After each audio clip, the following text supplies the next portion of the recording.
In a luxurious meeting room, an unexpected voice interrupts a crucial moment. A simple woman, but with unwavering courage, challenges a powerful businessman. What seemed like a simple contract hid a secret that could change everything. When the Millionaire found out the truth, he was shocked. Before you hear this surprising story, don't forget to subscribe to the channel for more inspiring stories.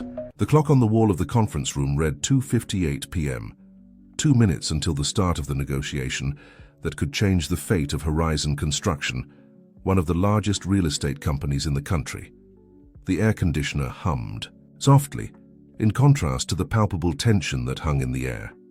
Emily Thompson, 35, black hair tied in a discreet bun, impeccable navy blue uniform, pushed her cleaning cart through the corridors of the 30th floor of the imposing glass and steel building. Her attentive and perceptive brown eyes observed every detail around her while performing her routine tasks. As she approached the conference room, Emily noticed the unusual activity. Men in suits entered hurriedly, carrying folders and laptops. Among them stood the imposing figure of Richard Miller, the CEO of Horizon Construction. Tall, athletic build and graying hair, Richard emanated an aura of power and confidence that made everyone around him turn to him. Emily continued her work, discreetly cleaning surfaces near the entrance to the room. Her movements were mechanical, but her mind was alert. Years of experience had taught her that often, the most valuable information emerged in the most unexpected moments. Inside the room, voices rose as the meeting began. Richard Miller took his place at the head of the table, flanked by his closest advisors. On the other side sat representatives from Interglobal Investments, an international conglomerate known for its aggressive acquisitions. "Gentlemen, welcome to Horizon Construction," Richard's deep voice echoed through the room. "We're here to finalize what I believe is the beginning of a very profitable partnership for both parties." The Interglobal representative, a middle-aged man with a sharp smile, leaned forward. "Mr. Miller, we share your enthusiasm. Our investment proposal will bring a new era of prosperity to Horizon Construction." As the discussion continued, Emily kept working outside, her ears catching fragments of the conversation. Astronomical numbers were mentioned, ambitious projects outlined. But something in the tone of the voices bothered her. It was a familiar sensation, a distant echo of a memory she struggled to suppress. 15 years ago, Emily was a young intern at an accounting office. Full of dreams and ambitions, she believed she was on the right path to a promising career. Until one day, by chance, she discovered irregularities in the accounts of an important client. Naive and driven by a strong sense of justice, she took her discoveries to her boss. The result was disastrous. Not only was she fired, but she was also threatened and coerced into silence. That experience not only destroyed her professional dreams, but also taught her a harsh lesson about the realities of the corporate world. Now, standing outside the conference room, Emily felt that same unease. The voices of the executives, though controlled, had a tone she recognized all too well. It was the sound of greed disguised as opportunity. Inside the room, Richard Miller leafed through the extensive contract before him. His experienced eyes scanned the clauses, looking for any detail that might have escaped in the preliminary negotiations. But the pressure was great. The market was volatile, and this deal could be the key to ensuring the company's stability for the coming years. "If everything is in order, Mr. Miller," said the Interglobal representative, offering an expensive-looking pen, "we can finalize this historic agreement." Richard hesitated for a moment, his fingers brushing the pen. It was at that moment that Emily, driven by a force she didn't even understand herself, entered the room. Silence fell like a heavy curtain. All eyes turned to the janitor who dared to interrupt a meeting of such magnitude. Richard Miller, surprised, frowned, but before he could say anything, Emily spoke. "Mr. Miller," her voice was low but firm, "don't sign that contract." The shock was instantaneous. The Interglobal executive stood up, indignant. Richard's advisors moved, ready to remove Emily from the room, but Richard, with a gesture, stopped them. "What did you say?"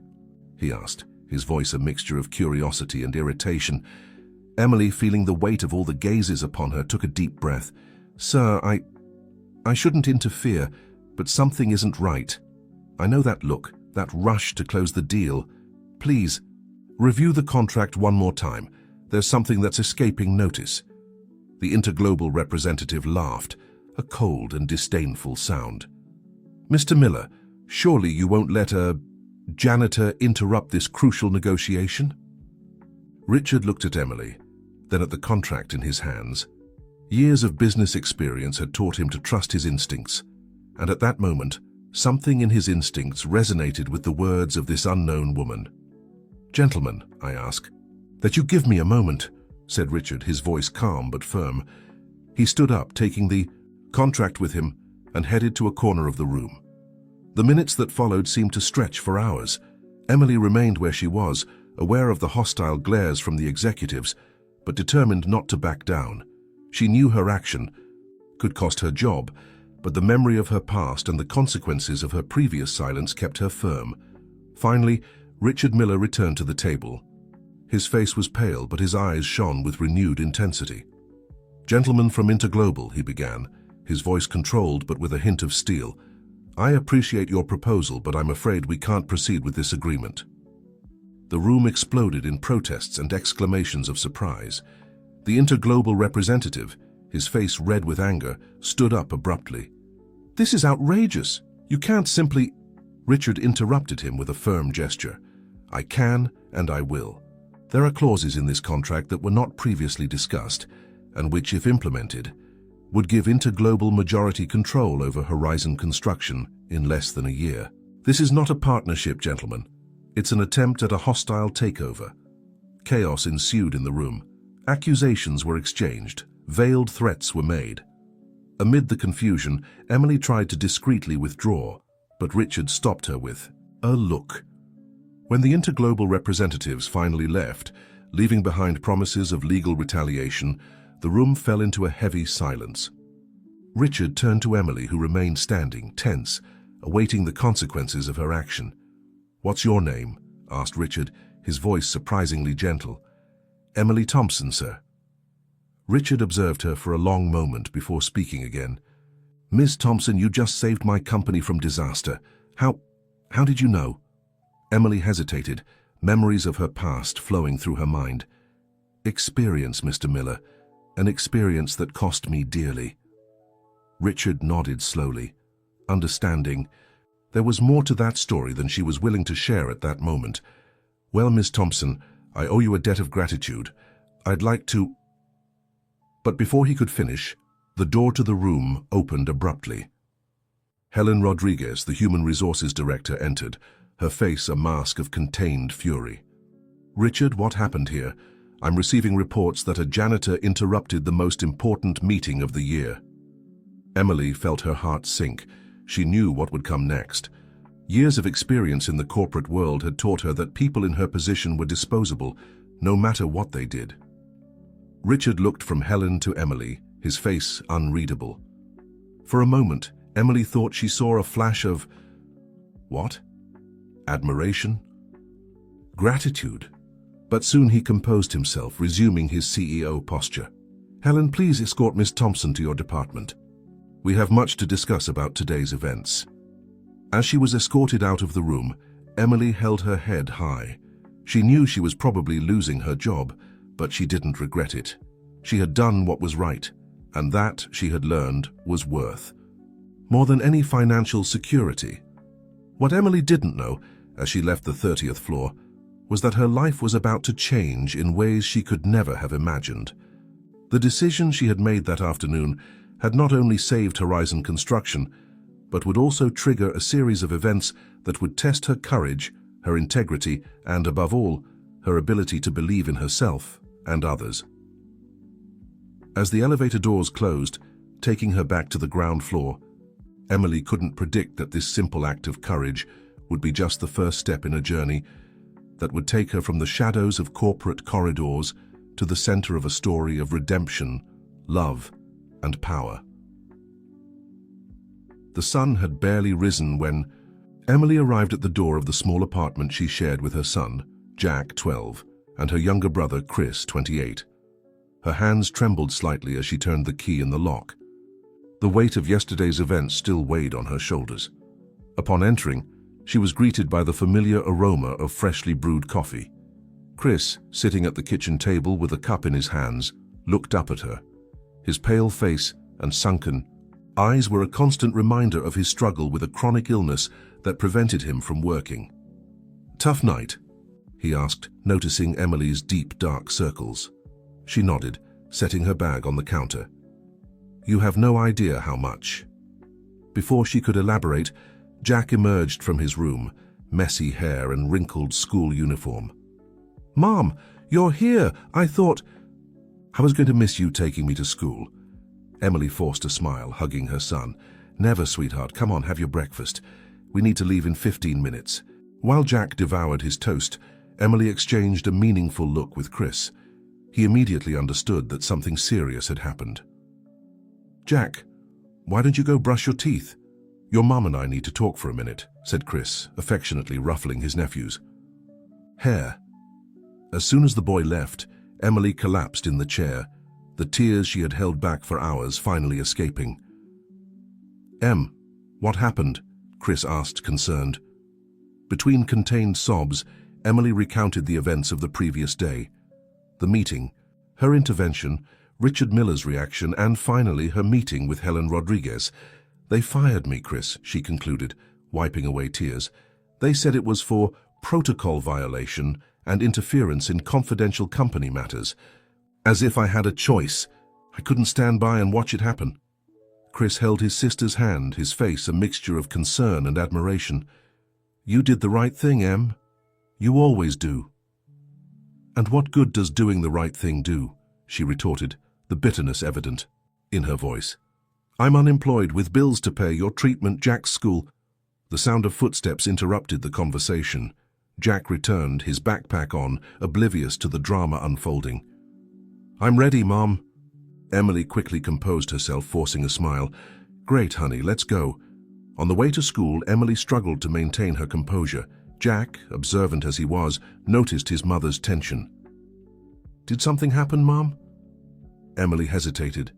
Since Jack's father had abandoned them years ago, she had always strived to be honest with her son, protecting him but never deceiving him. "Yes, sweetheart, there were some problems at work, but don't worry, we'll sort everything out." Jack nodded, his eyes reflecting a maturity beyond his years. "Everything will be okay, Mom, you always find a way."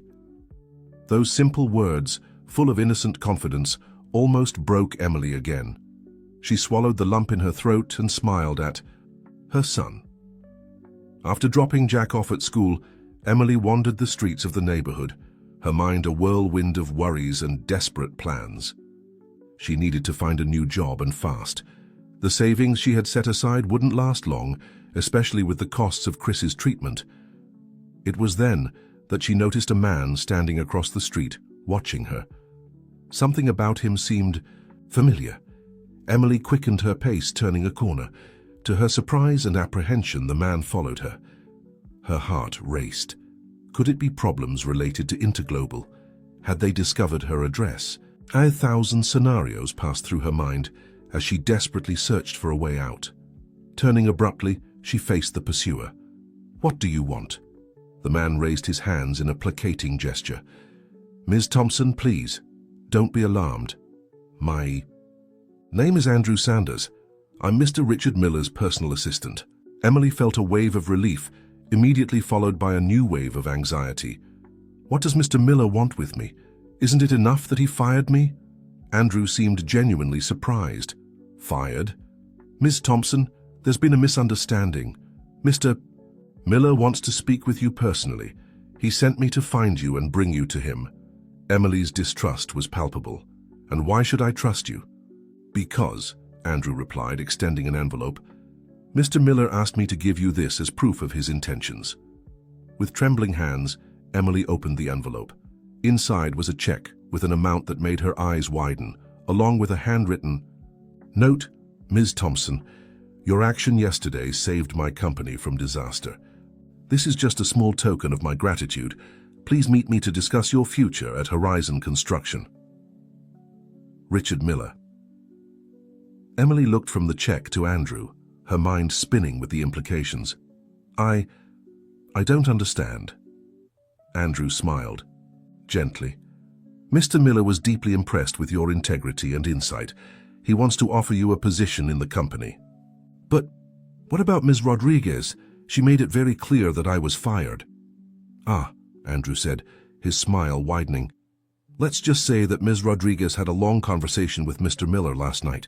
Things have changed considerably since then. Emily hesitated, her mind a whirlwind of conflicting emotions. On one hand, the opportunity seemed almost too good to be true. On the other, she couldn't deny that she desperately needed a job. What if I refuse? She asked, testing the waters. Andrew shrugged. The check is yours, regardless of your decision. Mr. Miller insists it's the least he can do for what you did, but he would really like to speak with you personally. Emily looked once more at the check in her hands. The amount would solve many of her immediate problems. She could pay the overdue bills, buy Chris's medications, maybe even do a small renovation in the apartment. But there was something more beyond the money. A curiosity, a spark of hope that perhaps, just perhaps, her life could take a different turn. All right, she finally said. I'll talk to Mr. Miller. The journey back to the Horizon construction building was surreal. Emily, who less than 24 hours ago was cleaning the corridors of that place, was now being escorted like a VIP guest. Upon arriving at the executive floor, Emily felt all eyes on her. Employees whispered and discreetly pointed. Clearly, the news of her intervention in the meeting had spread. Richard Miller received her in his office, a spacious area, with a panoramic view of the city. He stood up when he saw her enter, a genuine smile on his face. Ms. Thompson, please, sit down, he said, indicating a comfortable armchair in front of his desk. First of all, I want to apologize for the misunderstanding. With Ms. Rodriguez, I can assure you that your position in the company was never at risk. Emily nodded, still cautious. Thank you, Mr. Miller, but I confess I'm a little confused about why I'm here. Richard leaned forward, his eyes fixed on hers. Ms. Thompson, what you did yesterday was extraordinary. Not only did you save my company from a hostile takeover, but you demonstrated a level of integrity and insight that is rare in this corporate world. He paused as if carefully choosing his next words. I would like to offer you a position on my executive team. Emily almost choked. Excuse me, what? I know it may seem sudden, Richard continued, but I believe your skills and ethics are exactly what we need here. Of course, there will be a period of training and adaptation, but I'm willing to invest in you. Emily's head was spinning. It was an offer that would completely change her life, but doubts assailed her. Mr. Miller, I'm not qualified for this. I'm just an intelligent and courageous woman, Richard gently interrupted her. The rest we can teach. What you have, Ms. Thompson, can't be learned at any university. Emily took a deep breath, trying to organize her thoughts. Can I have some time to think about this? Richard smiled, understanding. Of course, take all the time you need, but know that the door is open for you. As she left the building, Emily felt as if she were floating. The last 24 hours had turned her life upside down, from janitor to potential executive in less than a day. As she walked home, her mind bubbled with possibilities and concerns. The opportunity was amazing, but also frightening. Could she really make the transition? And how would it affect her? Family? Upon arriving home, she found Chris anxious for news. She recounted everything from the meeting with Andrew to Richard's surprising offer. That's incredible, Chris exclaimed, his eyes shining with excitement. You have to accept. Emily sighed, sitting heavily on the sofa. It's not that simple, Chris. What if I'm not capable? What if it's just momentary gratitude from Mr. Miller? Chris held his sister's hands, his gaze intense. You've always taken care of all of us. You've always put us first. Maybe it's time for you to take a risk, to believe in yourself, as much as we believe in you.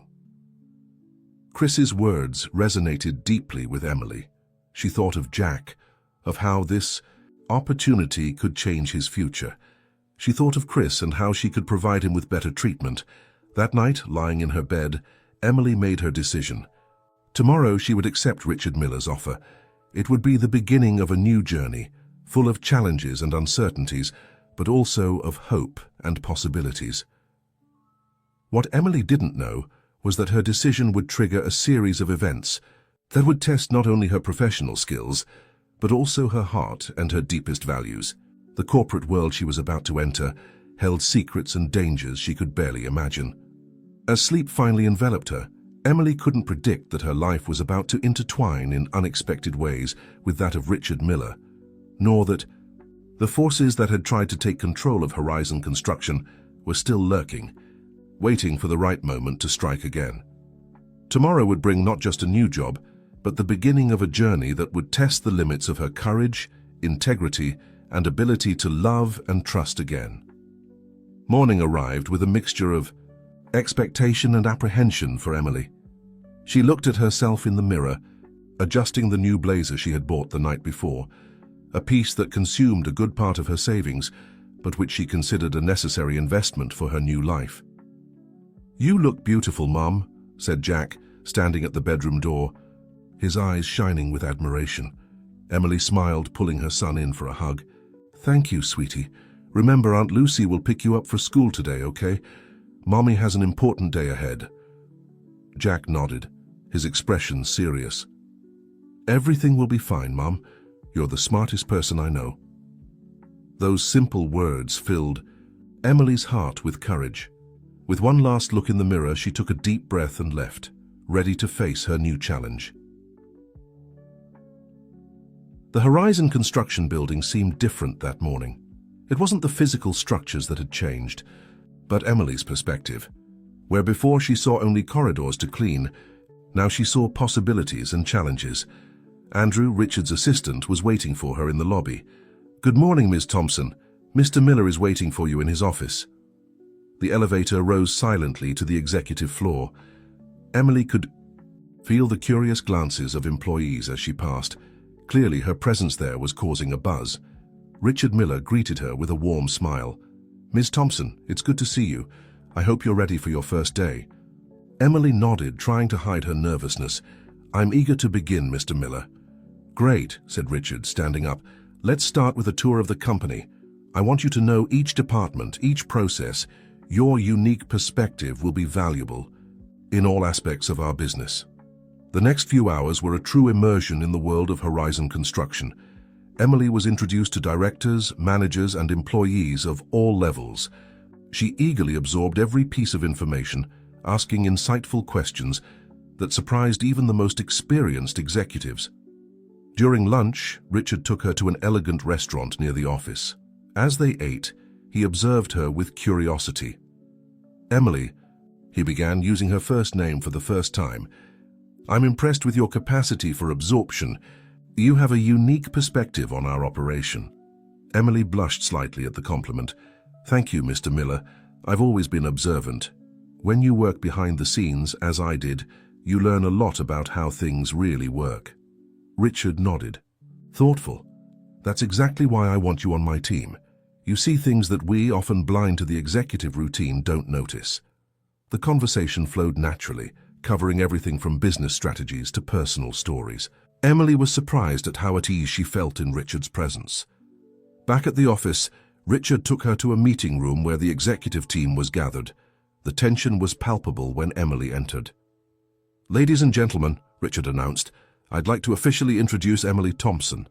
She will be joining our executive team as a special consultant for strategy and operations." The silence that followed was broken by Helen Rodriguez, the HR director who had fired Emily days before.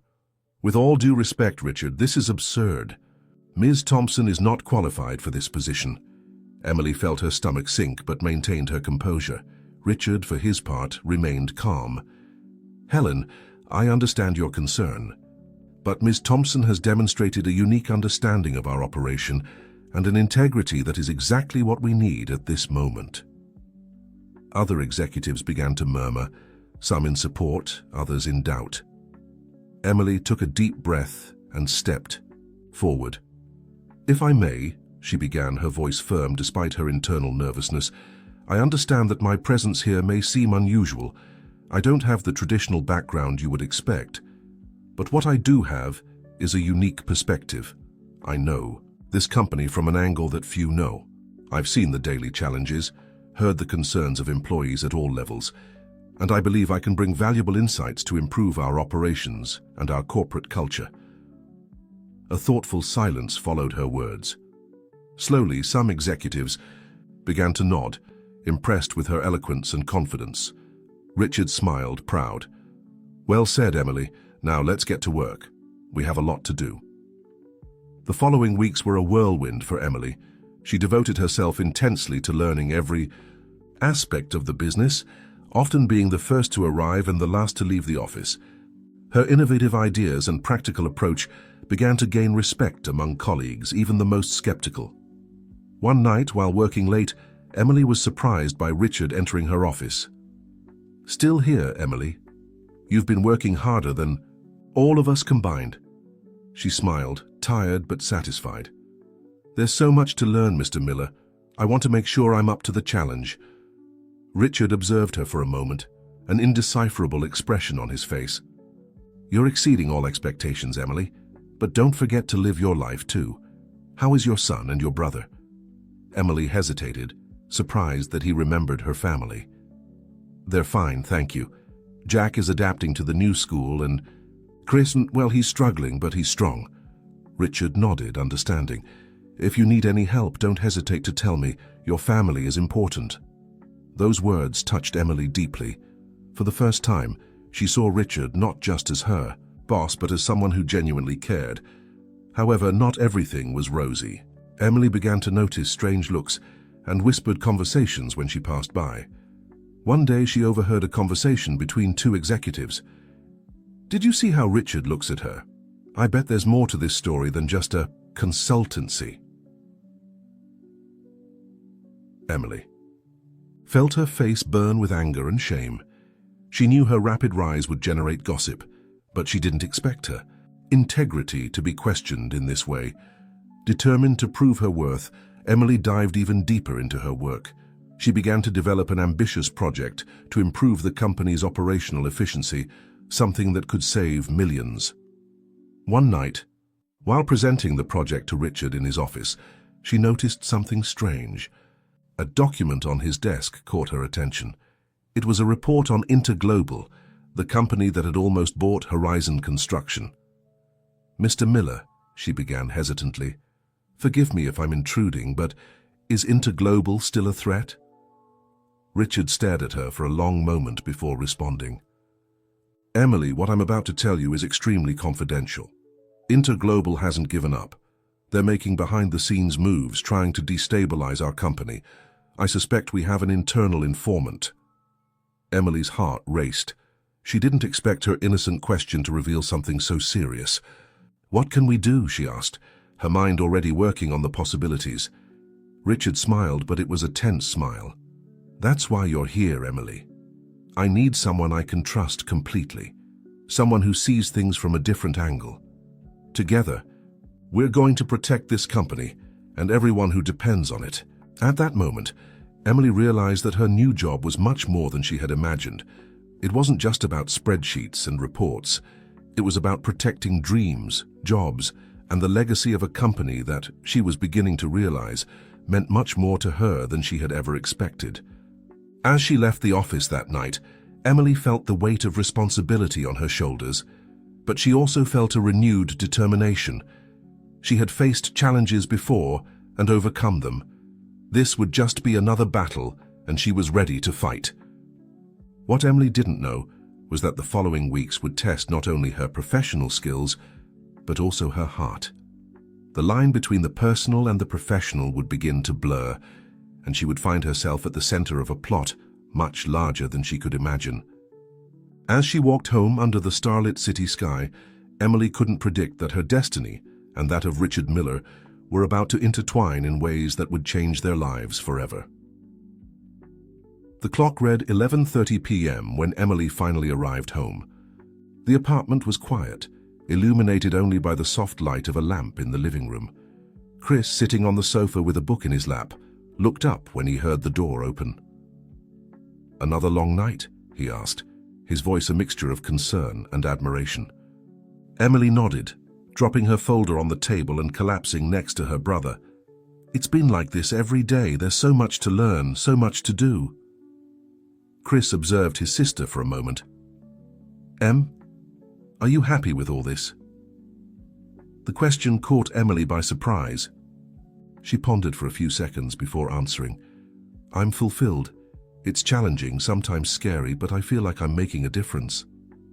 And Mr. Miller, how has he been with you? Emily felt a slight blush rising up her neck. Richard has been incredible, patient, encouraging. He really believes in me, Chris. The use of her boss's first name didn't go unnoticed by Chris, who raised an eyebrow. Richard, is it? You two seem to be getting closer. It's not like that, Emily hastened to say, but her voice betrayed a hint of doubt. It's a strictly professional relationship. Chris smiled but didn't push the subject. Well, just be careful, okay? Remember who you are and where you came from. Don't let this new world change your essence. Chris's words echoed in Emily's mind as she prepared for bed. She knew she was changing, evolving, but she was determined not to lose sight of her values and roots. The next morning, Emily arrived early at the office as usual. As she passed the reception, she noticed curious looks and whispers among the employees. Something was different. Upon reaching the executive floor, she found Andrew, Richard's assistant, with a worried expression. Good morning, Ms. Thompson. Mr. Miller asked to see you immediately in his office. Andrew's urgent tone made Emily's heart race. She hurried to Richard's office, knocking softly before entering. Richard was standing looking out the panoramic window. Upon hearing Emily enter, he turned. His normally composed face was tense, worried. Emily, good morning. Please, sit down. We have a serious problem. She obeyed, feeling the tension in the air. What happened, Mr. Miller? Richard sighed deeply before speaking. There's been an information leak. Confidential details about our future projects and market strategies were sent to Interglobal. Emily felt her blood run cold. How is that possible? Who would have access to that information? That's the problem, Richard replied, running his hand through his graying hair. The leak came from inside. Someone with high-level access is betraying us. Emily's mind began to work furiously. Do we have any clue who it could be? Richard looked at her intensely. Actually, Emily, that's why I called you here. I need your help to investigate this discreetly. Your unique perspective and background in the company might give us an advantage. Emily felt the weight of responsibility fall on her shoulders. I'll do my best, Mr. Miller. Where do we start? In the following weeks, Emily found herself immersed in a secret investigation.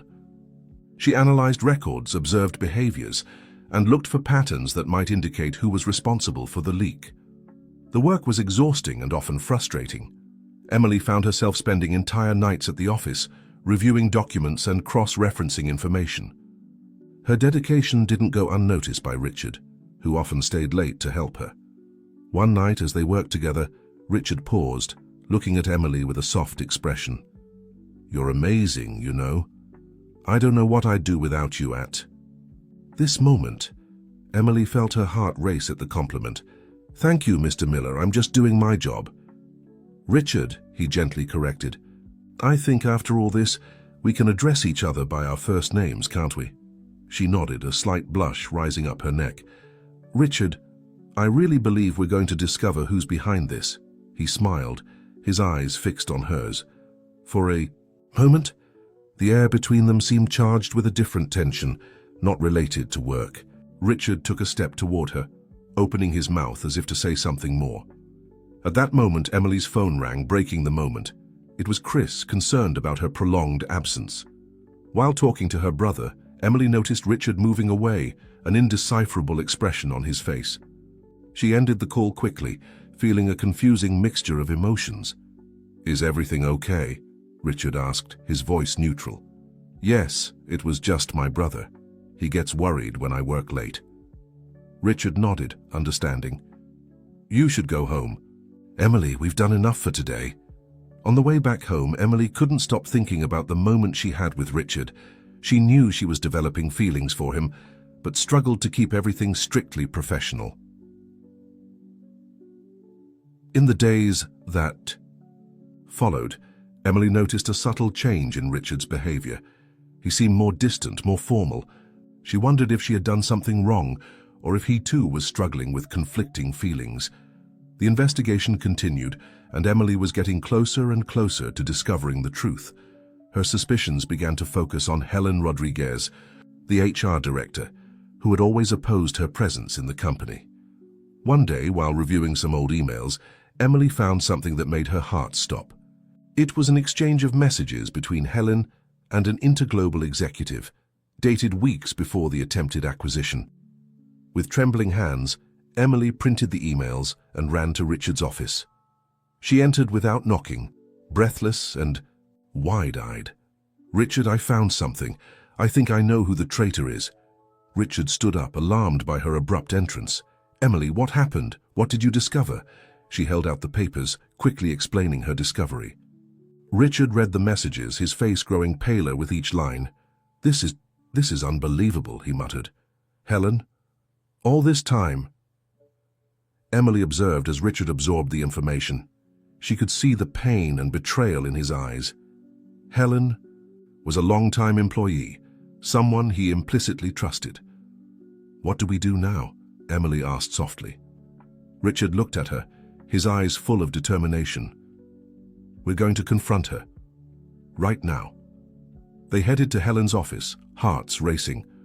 Upon entering, they found Helen on a phone call. Seeing them, she paled, quickly hanging up. "Richard, Emily, what can I do for you?" she asked, trying to maintain her composure. Richard placed the printed emails on her desk. "You can start by explaining this, Helen." What followed was a tense and emotionally charged scene. Helen, confronted with the evidence, initially tried to deny it. But under Richard's firm gaze and Emily's incisive questions, she finally crumbled. "I had no choice," she sobbed. "They blackmailed me. They threatened my family." Emily felt a mixture of pity and anger. "Why didn't you ask for help, Helen? Why betray the company this way?" Helen looked at Emily, her eyes full of regret and something else. Envy. "You wouldn't understand. Look at you now, Richard's favorite, rising quickly. Some of us had to fight for every inch of progress in this company." Richard interrupted, his voice cold. "Enough, Helen. Your actions have put at risk everything we've built here. You're fired, effective immediately, and you can expect legal action." As Helen was escorted out of the building, Emily found herself reflecting on how things had changed. Just a few months ago, she was the one being unjustly fired. Now she was an integral part of the team protecting the company. Back in Richard's office, they allowed themselves a moment of relief. The immediate threat had been neutralized, but both knew that the battle against Interglobal was far from over. "Emily," Richard began, his voice soft, "I don't know how to thank you. You've saved this company once again." She smiled, tired but satisfied. "We're in this together, Richard. It's our job to protect what we've built here." Richard observed her for a long moment as if making a decision. Then slowly he approached her. "Emily, there's something I need to tell you, something I've been feeling for some time." Emily's heart raced. She knew what was coming, and part of her desperately wanted it. But another part, the rational part, knew of the risks and complications that would come with it. Before Richard could continue, the phone on his desk rang insistently. It was the company board, demanding an emergency. The company board, demanding an emergency meeting to discuss the recent events. The moment passed, leaving both with a sense of something unfinished, unsaid. Richard sighed, running a hand through his hair. "We need to go, the board is waiting." Emily nodded, trying to hide her disappointment. "Of course, let's face this together." As they left the office side by side, Emily knew that things were about to change again.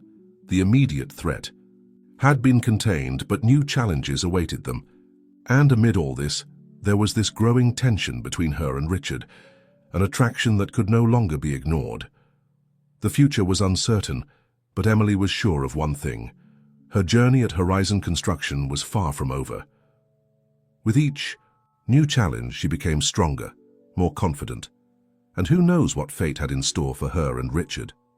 With these thoughts, she entered the meeting room, ready to face whatever came next. The boardroom was immersed in tense silence when Emily and Richard entered, The board members' gazes oscillated between curiosity and apprehension. The news of Helen's betrayal and the information leak had spread quickly, leaving a trail of uncertainty and concern. Richard took his place at the head of the table, with Emily sitting discreetly at his side. He cleared his throat, preparing to address the elephant in the room. "Ladies and gentlemen," Richard began, his voice firm despite the evident fatigue in his eyes, "we're here to discuss the recent events that threatened the stability of our company. Thanks to Ms. Thompson's diligence and insight, we were able to identify and neutralize the internal threat." The gazes turned to Emily, some admiring, others skeptical. One of the oldest board members, Mr. Anderson, leaned forward, his expression grave. "Richard, we can't ignore the fact that this is the second time in a few months that we've faced a serious crisis. First, the attempted hostile takeover, and now this. Shareholder confidence is shaken." Murmurs of agreement echoed through the room. Emily felt the tension increase, observing Richard slightly tighten his fists under the table. "I understand your concern, Mr. Anderson," replied Richard, maintaining his composure. "That's why we've implemented additional security measures and are reviewing all our internal protocols." Another board member, a middle-aged woman named Dr. Winters, intervened. "And what about Ms. Thompson? We can't ignore the fact that she went from janitor to an executive position in record time. How can we be sure of her loyalty and competence?" Emily felt her stomach sink with the direct question. Before Richard could respond, she stood up, determined to face the doubts head-on. "Dr. Winters, members of the board," Emily began, her voice firm despite her internal nervousness. "I understand your concerns. My trajectory in this company is, without a doubt, unusual. But it was precisely this trajectory that allowed me to have a unique and comprehensive view of our operations. I'm not here to take anyone's place, but to add a different and valuable perspective." She paused, looking directly into the eyes of each board member before continuing. "My loyalty is to this company and the people who depend on it. I was the one who warned about the attempted hostile takeover, and I was the one who discovered the internal betrayal. I don't ask that you trust me blindly, but that you judge me by my actions and results." A reflective silence fell over the room. Richard looked at Emily with a mixture of pride and admiration. Finally, Mr. Anderson spoke again. "Ms. Thompson, your frankness is admirable, but the fact remains we are in turbulent waters. What do you propose to ensure the stability and growth of Horizon Construction from here on?" Emily took a deep breath, feeling the weight of expectation. She knew that this was the moment to prove her worth, not just to Richard, but to the entire company. "During my investigation," she began, "I discovered not only the betrayal, but also areas where we can significantly improve our efficiency and security. I propose a 3-phase restructuring plan." She then outlined a detailed plan, which included a complete review of security protocols, an intensive training program for all employees, and a new internal communication strategy to increase transparency and trust. As Emily spoke, the board members began to lean forward, their expressions changing from skepticism to genuine interest. Even Dr. Winters, who had questioned her presence initially, seemed impressed. When Emily finished her presentation, Richard took the floor again. "Ladies and gentlemen, Ms. Thompson's plan not only addresses our current vulnerabilities, but also positions us for sustainable growth in the future. I fully endorse this proposal and ask for the board's support to implement it immediately." After a brief deliberation, the board voted unanimously in favor of Emily's plan. The meeting ended with a renewed sense of purpose and optimism.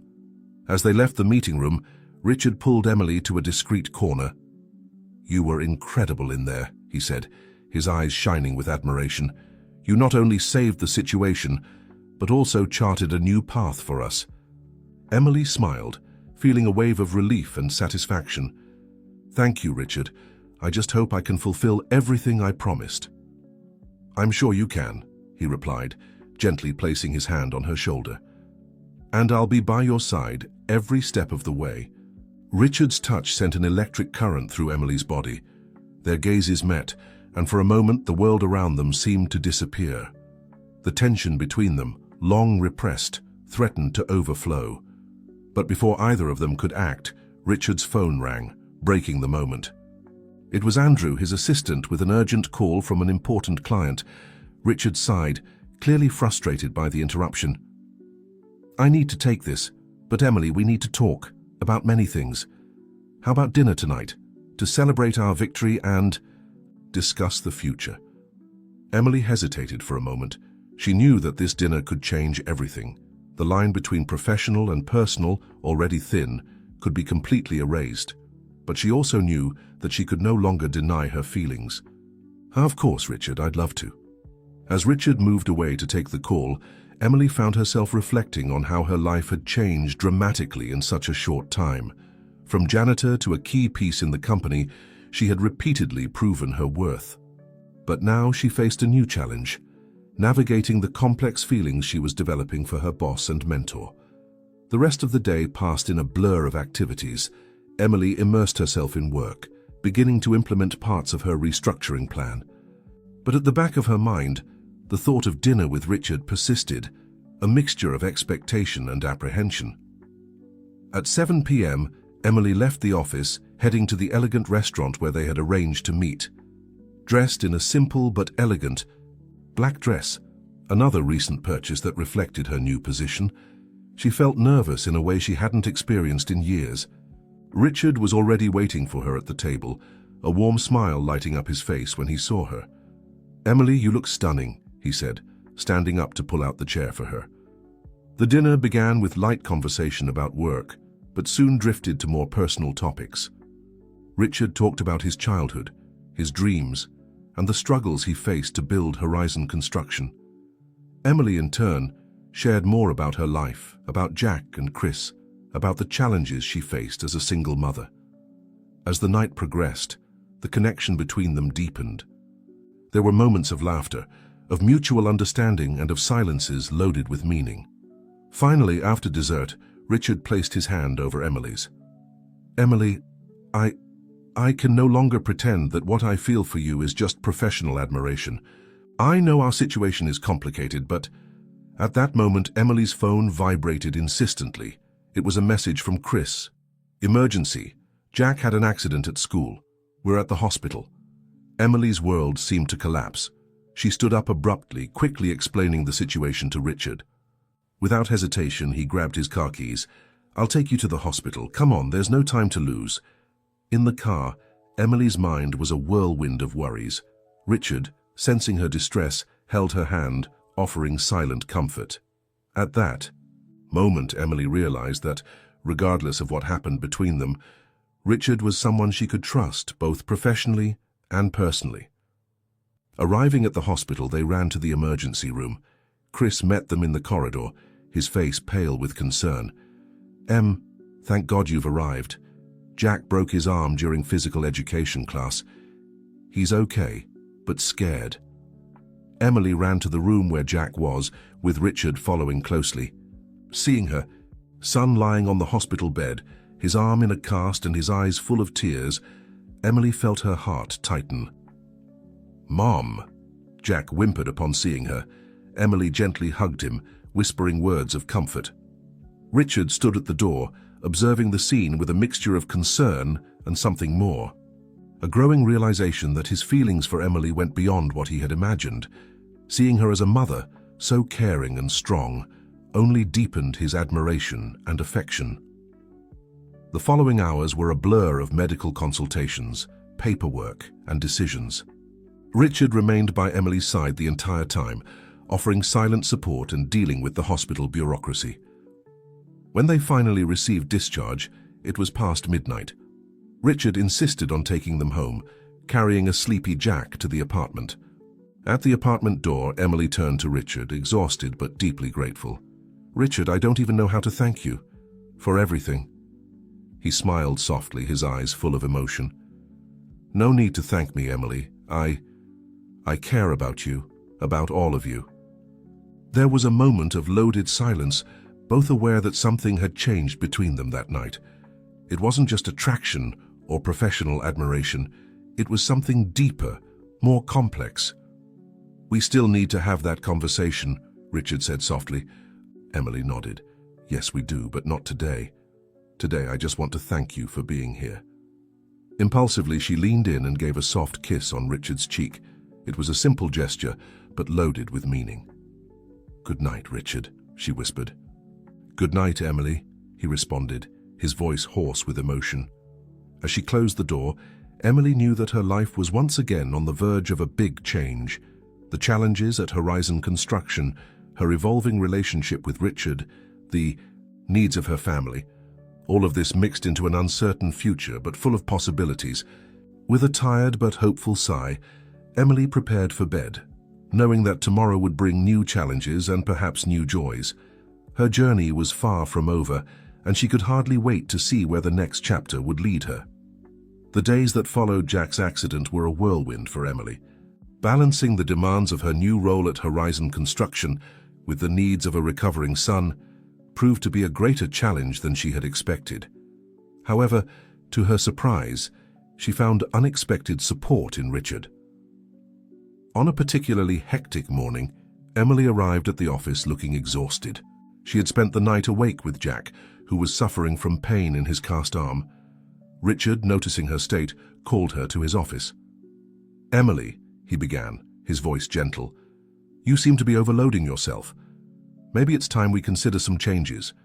She looked at him, confused and a little apprehensive. What kind of changes?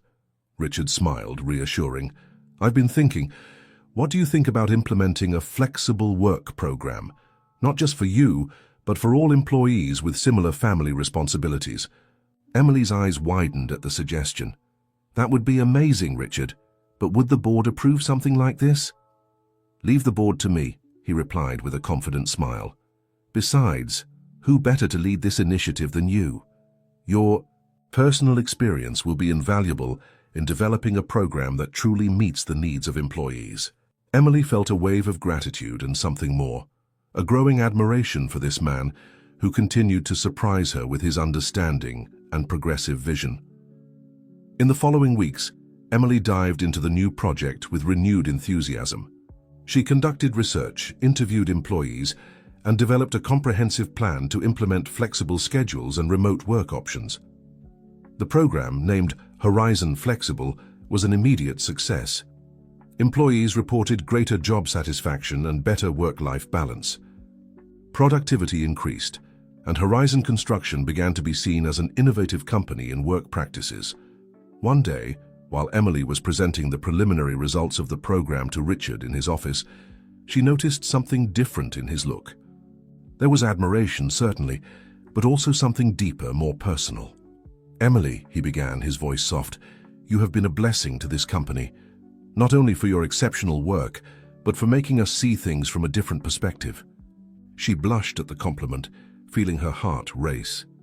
Thank you, Richard, that means a lot to me. There was a charged moment of silence between them. Richard took a step toward her, his eyes fixed on hers. Emily, At that instant, the door to the office opened abruptly. Andrew, Richard's assistant, entered hurriedly, his face pale with concern. Mr. Miller, excuse the interruption, but we have a situation. Interglobal. They're making a public announcement. It's on TV now. Richard and Emily exchanged alarmed looks before. Running to the conference room, where several executives were already gathered, watching attentively on a large TV monitor. On the screen, the CEO of Interglobal, a middle-aged man with a calculating smile, was giving a press conference.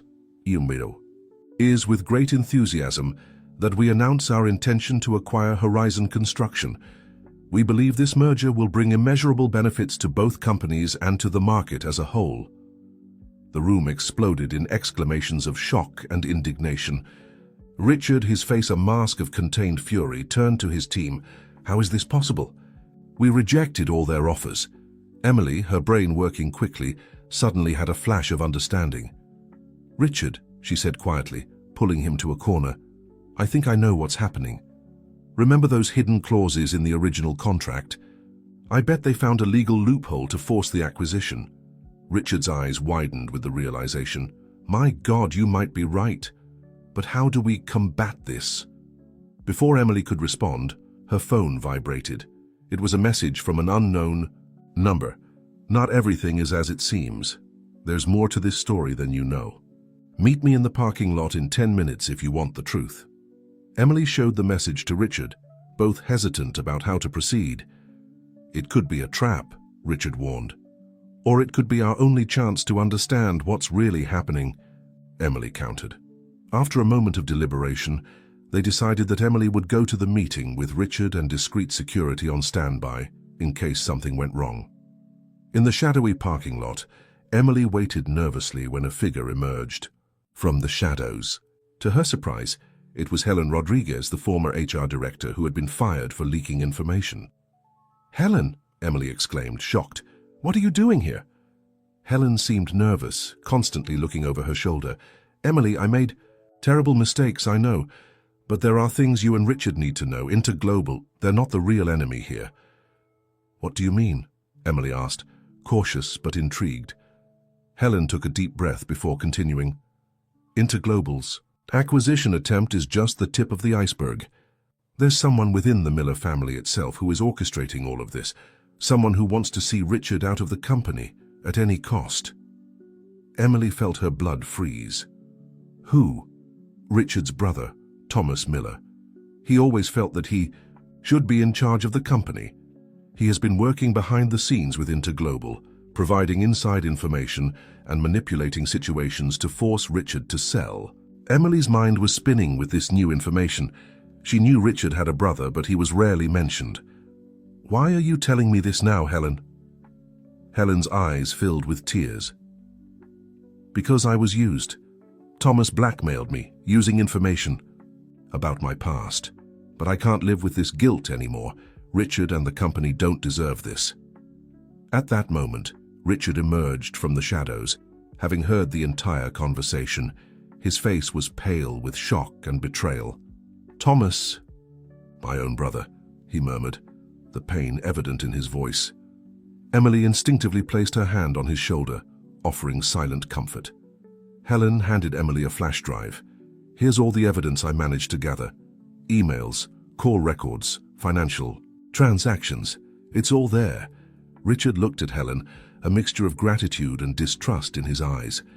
"Why should we trust you now?"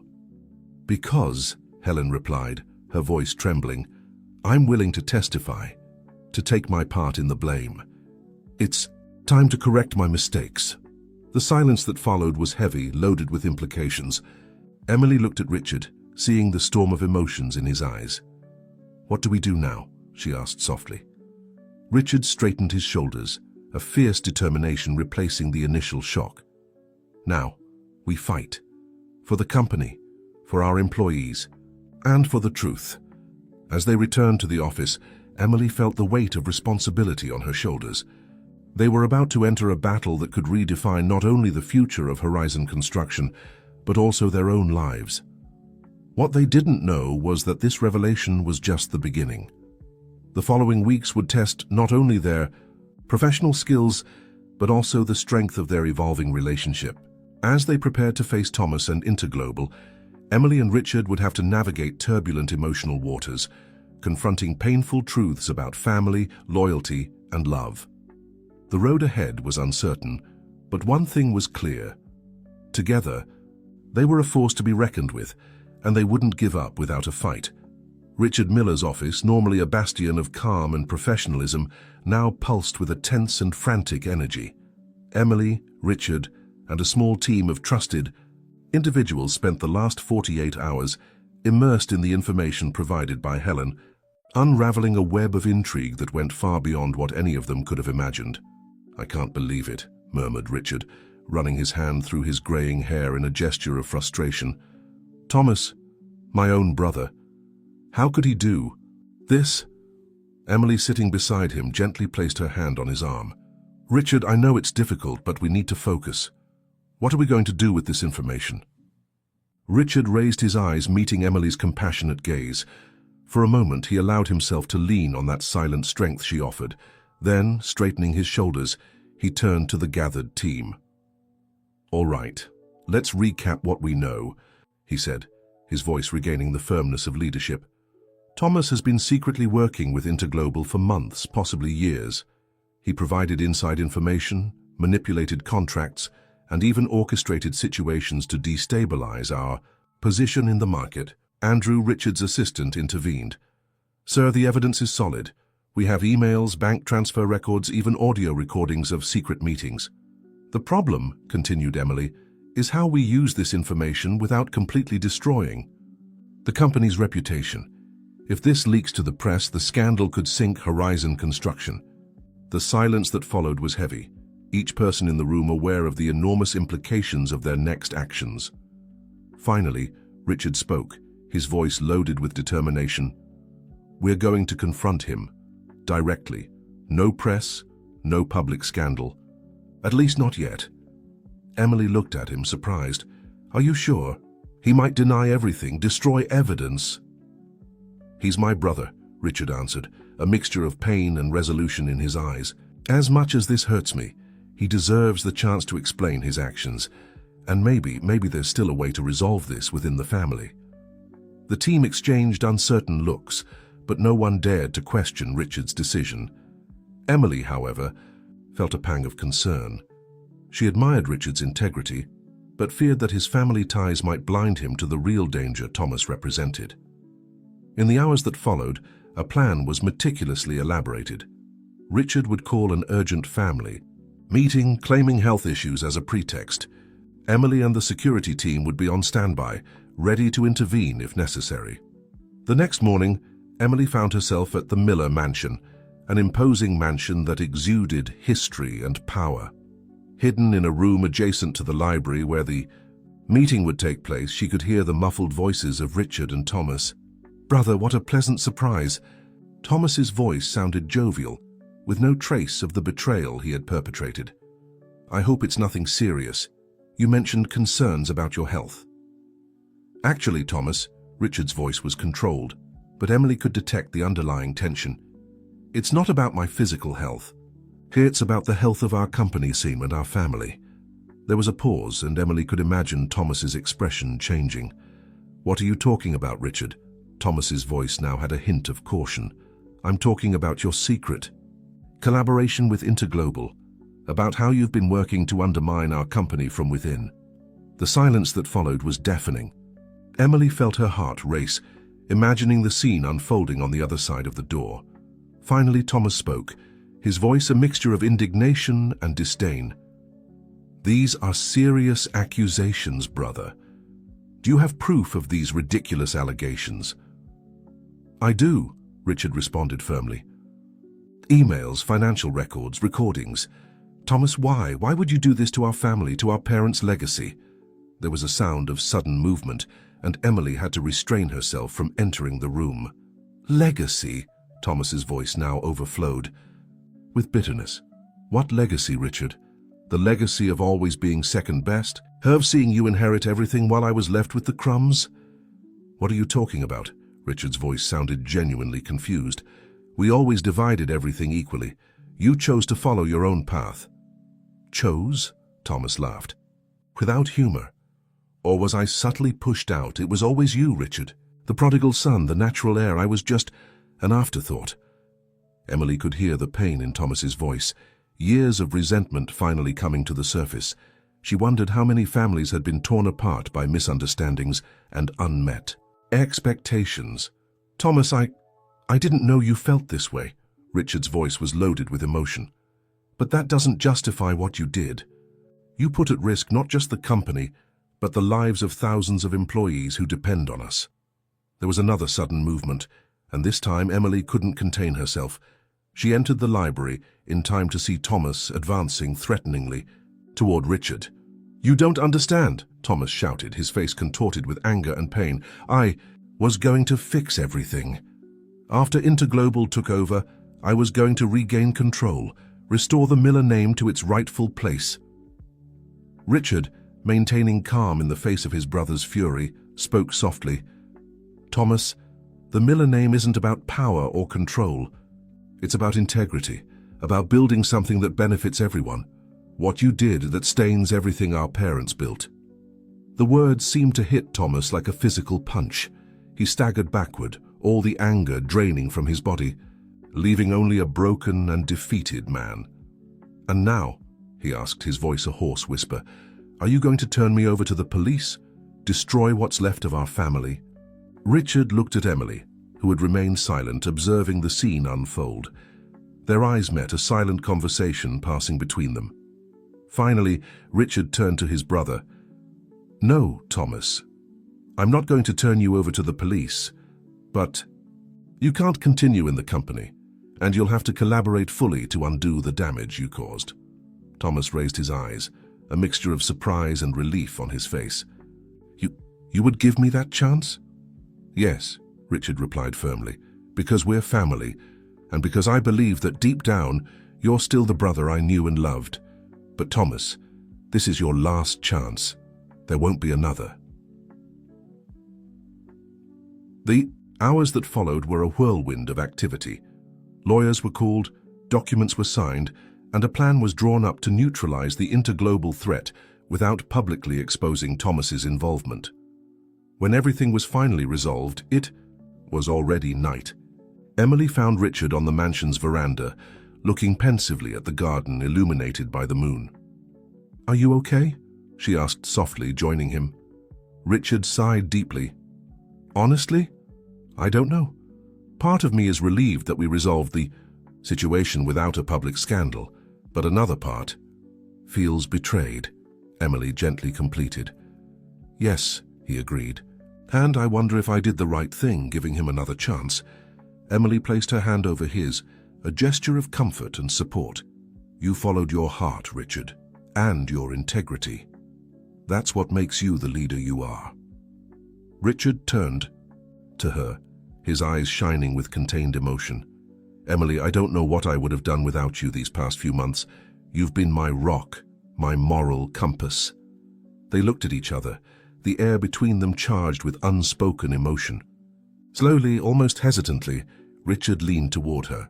Emily felt her heart race, knowing they were on the verge of crossing a line that would change everything. But before their lips could touch, the sound of footsteps interrupted them. It was Andrew, looking apologetic. "Mr. Miller, sorry to interrupt, but we have an urgent situation with one of the projects abroad." Richard closed his eyes for a moment, visibly struggling to return to professional mode. "Of course, Andrew, I'll be there in a minute." When Andrew moved away, Richard looked at Emily, a mixture of desire and frustration in his eyes. "Emily." Hashtun, she smiled softly, placing a finger on his lips. "I know, Richard. We have a lot to talk about. But now is not the time. The company needs you." He nodded, grateful for her understanding. "You're amazing. You know that?" With one last look loaded with unspoken promises, Richard moved away to deal with the new crisis. Emily remained on the veranda, her heart a mixture of conflicting emotions. She knew her relationship with Richard was changing, evolving into something deeper and more complex. But she was also aware of the challenges this evolution would bring. As she looked at the moon, Emily wondered what the future held for her, for Richard, and for Horizon Construction. One thing was certain: the journey was far from over. New challenges, both personal and professional, awaited them. With a determined sigh, she turned to go back to work. After all, there was a company to save and a future to build, and Emily was ready to face whatever came next, with courage, integrity, and perhaps with a new love by her side. The weeks that followed the confrontation with Thomas were a whirlwind of activities for Emily and Richard. Horizon Construction was on high alert, working tirelessly to neutralize the threats left by Thomas's actions and strengthen its position in the market. Emily found herself at the center of it all, leading a special task force to review and restructure the company's internal processes. Her unique skills, combining the perspective of someone who knew the company from bottom to top with her newly acquired executive experience, proved invaluable.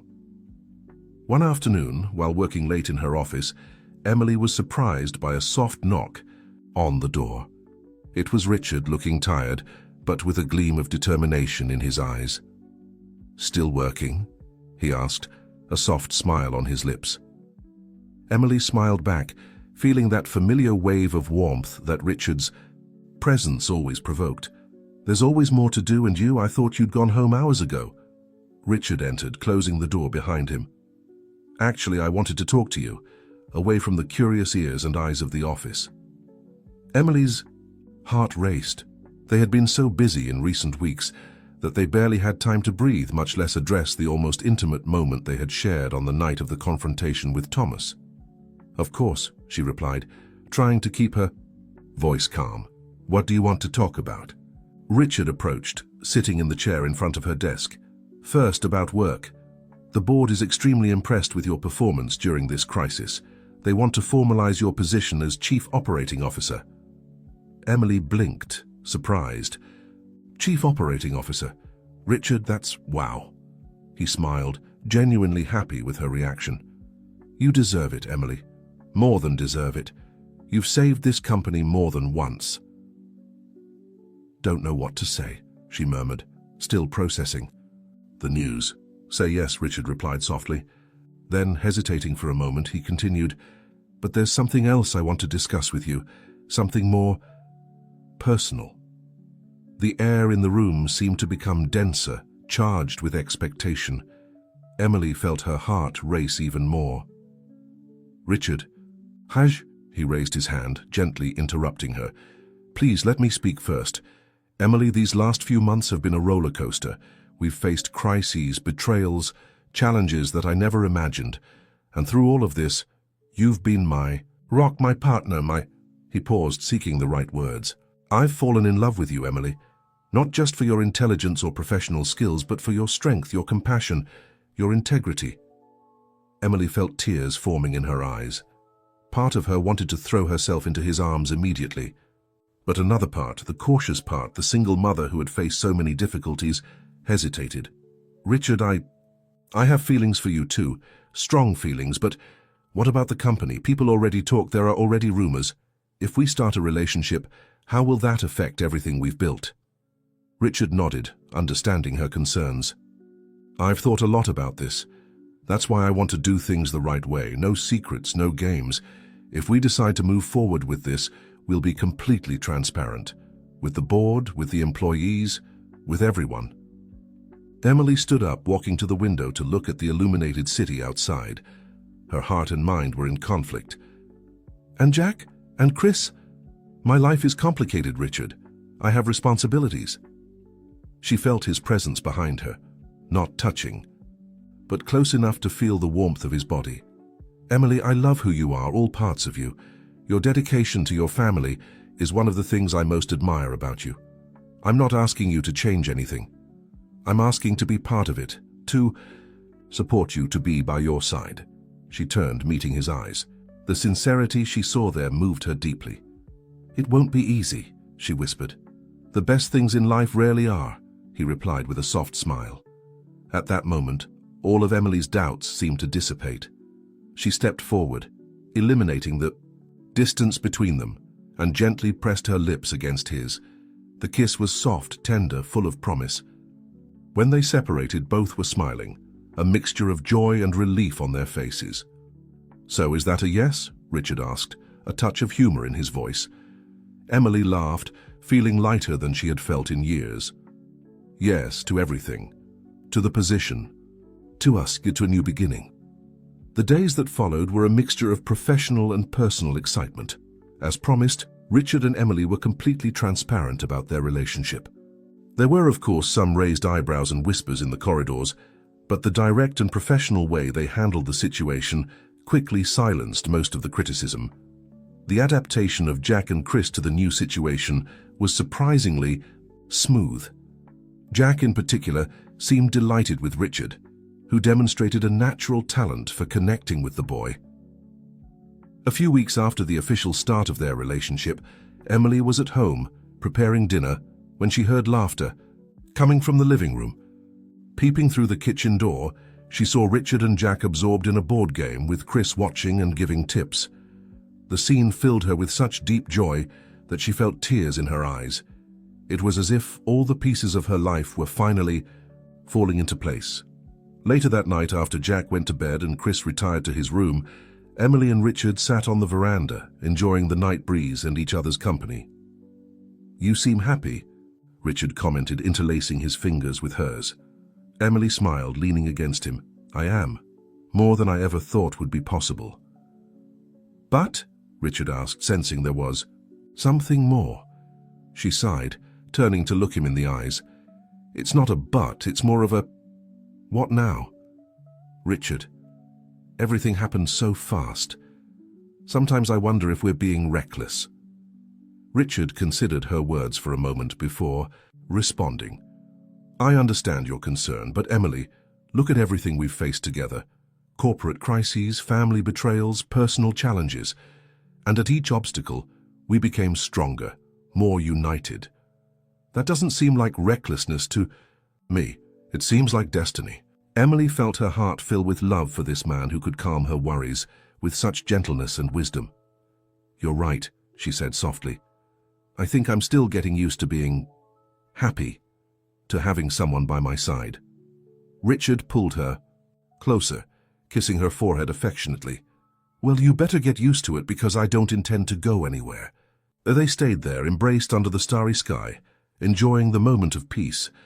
But even in that tranquility, Emily knew that new challenges awaited them.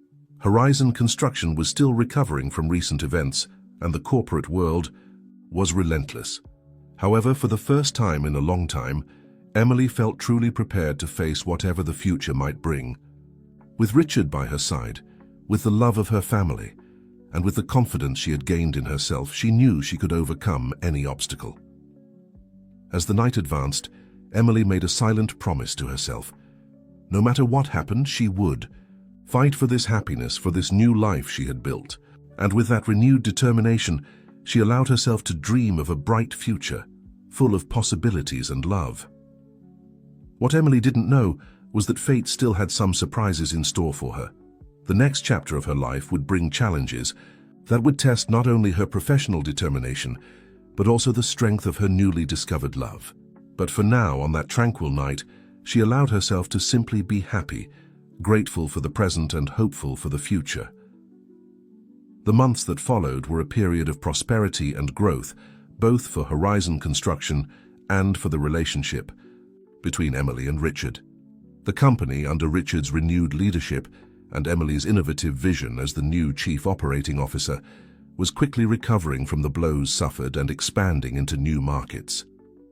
On a sunny Saturday morning, Emily woke up to the sound of laughter coming from the kitchen.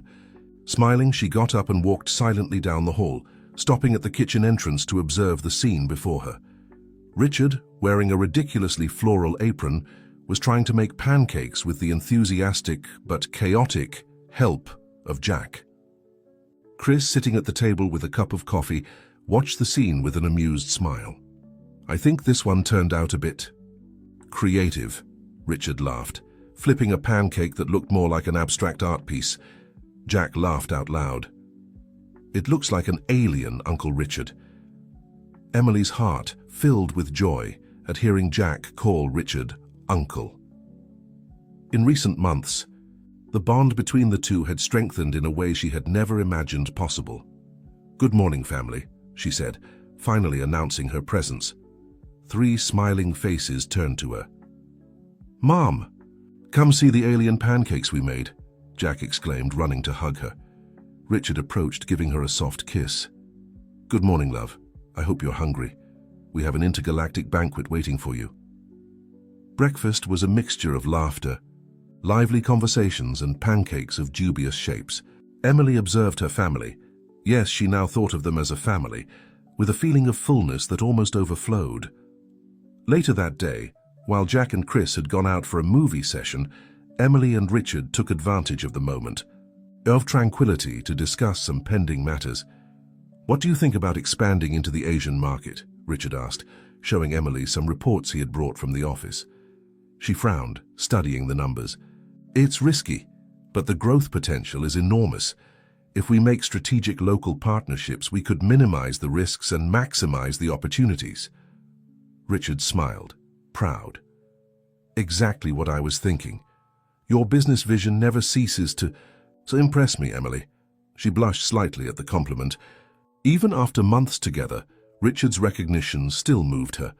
Speaking of expansion, Emily began hesitantly. There's something I wanted to discuss with you. Richard raised an eyebrow, curious. What is it? Emily took a deep breath. I was thinking, maybe it's time we look for a bigger house, something that can comfortably accommodate all of us. Richard's face lit up. You mean? Yes, she confirmed with a shy smile. I think I'm ready for us to take the next step. To really build a life together. Richard pulled her into a tight hug, kissing her deeply. When they separated, both had tears in their eyes. Nothing would make me happier, he whispered. The moment of happiness, however, was interrupted by the shrill ring of Richard's phone. He frowned upon seeing the number. It's Andrew. He knows it's my day off. It must be important. Answering. The call. Richard listened attentively, his face becoming more serious with each second. Emily observed, feeling a pang of concern. I understand. We'll be there in an hour, Richard finally said, hanging up the phone. What happened? Emily asked, already imagining that their plans for a quiet weekend had ended. Richard sighed heavily. There was an accident at one of our construction sites in Colombia. A collapse. Several workers injured, some in critical condition. Emily felt her blood freeze. My God, we need to go there immediately. Yes, Richard agreed. Andrew is already organizing the company jet. We need to be at the airport in an hour. The following hours were a whirlwind of activity. Calls to Chris explaining the situation and asking him to take care of Jack. Quickly packed bags, a tense trip to the airport. On the plane, Emily and Richard worked tirelessly, coordinating rescue teams, dealing with local authorities, and preparing strategies to handle the press. How could this happen? Emily murmured, looking over the preliminary reports. All our safety protocols. Richard shook his head, equally disturbed. We don't know all the details yet. But I promise you, Emily, we will find out exactly what happened and do everything necessary to help the victims and their families. Upon arriving in Colombia, they were immediately taken to the accident site. The scene was devastating. Debris. Everywhere, rescue teams working frantically, the air heavy with dust and fear.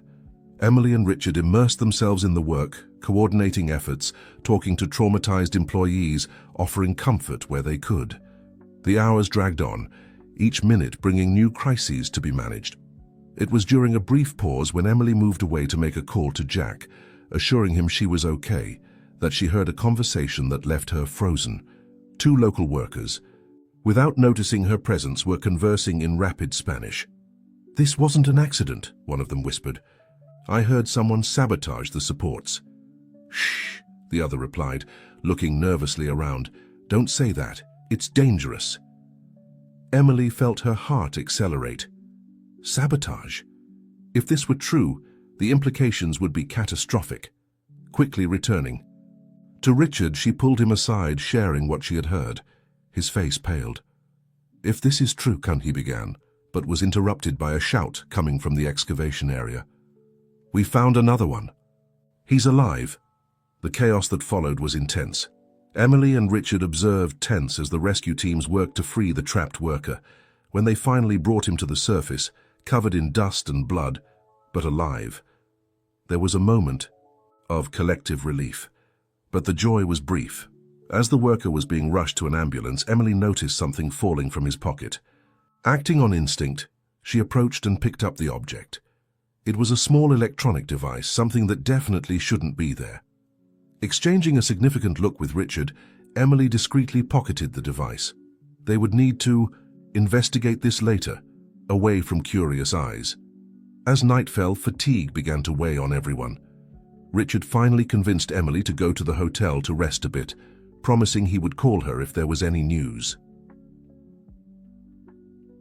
In the hotel room, alone for the first time in hours, Emily finally allowed emotions to dominate her. The tears she had held back all day finally fell, a mixture of sadness for the victims, fear for what they had discovered, and an overwhelming longing for Jack. As she cried silently, Emily couldn't help but think about how her life had changed. Just over a year ago, she was just a janitor struggling to survive. Now she was at the center of an international crisis, carrying the weight of decisions that would affect hundreds of lives. The soft sound of a knock on the door pulled her from her thoughts. It was Richard, looking as exhausted as she felt. Without saying a word, he pulled her into a tight hug. They stayed like that for a long moment, seeking comfort in each other. "What are we going to do?" Emily finally asked, her voice muffled against Richard's chest. He sighed deeply. "We're going to discover the truth, Emily, no matter where it leads us, and then we're going to fix this together." Emily nodded, feeling a wave of determination replace the fatigue. She knew the days ahead would be difficult. The investigation, the possible implications of sabotage, the care for the victims and their families, all of this would weigh on them. But looking into Richard's eyes, Emily also knew she wasn't alone. They would face this together, as a team, as partners, as family. As they prepared for another long day ahead, Emily made a silent promise. She would discover the truth behind this accident no matter the cost. And in the process, she would prove once again that her journey from the cleaning room to the boardroom was not by chance. What Emily didn't know was that this investigation would lead them to shocking discoveries that would test not only her ability as a leader, but also the strength of her relationship with Richard. The horizon, once so bright, was now clouded with mystery and danger. The days that followed the accident in Colombia were a frantic mixture of crisis management, secret investigations, and sleepless nights for Emily and Richard. The electronic device that Emily had recovered at the accident site was discreetly sent for analysis, while they continued to coordinate rescue efforts and support for the victims and their families. Emily spent countless hours interviewing workers, reviewing safety protocols, and searching for any clue that might reveal what really happened. Richard, meanwhile, dealt with the press, local authorities, and the increasingly anxious board back in the United States. 5 days after the accident, Emily was in her hotel room reviewing yet another pile of reports when a knock on the door startled her. It was Richard, his face a mixture of exhaustion and urgency. "The analysis of the device came back," he said without preamble, closing the door behind him. "It's a remote-controlled detonator. Emily, this wasn't just sabotage, it was a deliberate attack." Emily felt the blood drain from her face. But who would do this? And why? Richard ran a hand through his hair, a habitual gesture when he was stressed. "I don't know. But we have to find out before anyone else gets hurt." They stayed up all night going over all the evidence, all the possible motives, all the potential suspects. By dawn, they had narrowed it down to 2 possibilities. Either it was a disgruntled former employee seeking revenge, or it was connected to their recent expansion into the Colombian market, which had ruffled some feathers among local competitors. "We need more information," Emily said, rubbing her tired eyes. "Someone here knows something. We need to find that person." Richard nodded, squeezing her hand. "I've arranged for a meeting with all the site supervisors this morning. If someone knows something, we'll find it out." The meeting was tense, with each supervisor nervously recounting their version of events. Nothing seemed out of the ordinary until the last supervisor, a middle-aged man named Carlos, mentioned something that caught Emily's attention. "There was a visitor," he said, almost as an afterthought. "The day before the accident, a man in a suit said he was from the main office. He spent a lot of time in the structural area." Emily and Richard exchanged a look. No one from the main office had been sent to the site that week. "This man," Richard asked, his voice carefully neutral, "can you describe him?" Carlos thought for a moment. "Tall grey hair, expensive suit, had a scar on his left cheek, spoke Spanish with an American accent." Emily felt a chill run down her spine. She had seen this man before at the Horizon Construction headquarters, talking to one of the board members. After the meeting, Emily pulled Richard aside. "I know who that man is," she whispered. "He's connected to Edward Palmer, one of your board members. I saw them together at the headquarters last month." Richard's face darkened. "Edward? But why would he?" He stopped, a realization dawning on his face. The Asian expansion, Edward was vehemently against it. He said it was too risky, that we should focus on consolidating our position in the Americas first. But to go from disagreement to sabotage and endangering lives, Emily shook her head, disbelieving. That's a huge leap. Unless there's more to it, Richard said grimly. We need to dig deeper, but discreetly. If Edward is involved, we need solid evidence before making any accusations. The next few days were a delicate dance of investigation and normal operations. Emily and Richard worked separately, gathering information, connecting dots, all while continuing to manage the crisis and care for the victims. What they discovered was even more disturbing than they had imagined. Edward Palmer was not just against the Asian expansion. He was actively involved with a rival company that stood to lose significant market share if Horizon Construction succeeded in Asia.